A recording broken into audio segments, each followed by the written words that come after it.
Isang 22 anyos na babae sa Marikina ang aksidenteng nakarelasyon niya ang sarili niyang ama sa loob ng 8 buwan lang naman.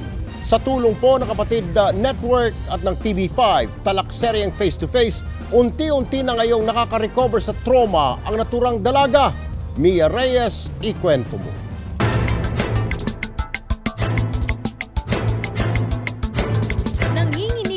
Umiiyak pa sa pagkabigla si Crisanto Sales nang malamang sarili pala niyang anak si Salve Baleras na 8 buwan niya ng kasintahan.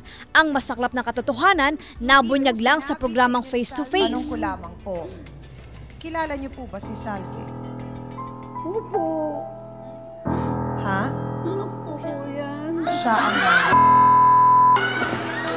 Paano ba naging... Nabigla rin si Salve sa revelasyon ni hindi raw niya inakalang sisipot ang nanay niya sa face to face. Sabi niya po lagi sa akin, baka daw po patay na po papa ko. Sabi niya, mag-iipon lang daw po kami ng pera. Hindi na po siya nagpakita sa akin mula noon.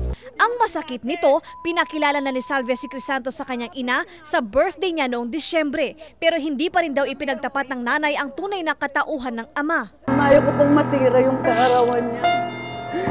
Kaya kinausap sila ng triyong tagapayo na magpatawaran. Sinadya siguro ng Panginoon na magkaroon ng pagkakataon na magkatagpo kayo upang si Salve ay maisalba sa kanyang kinasasadlakang kasalanan.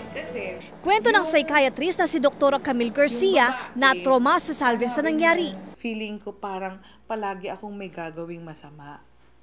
Na yun yung sabi niya, hindi, sabi kong ganun. So you can consider that parang a psychological trauma.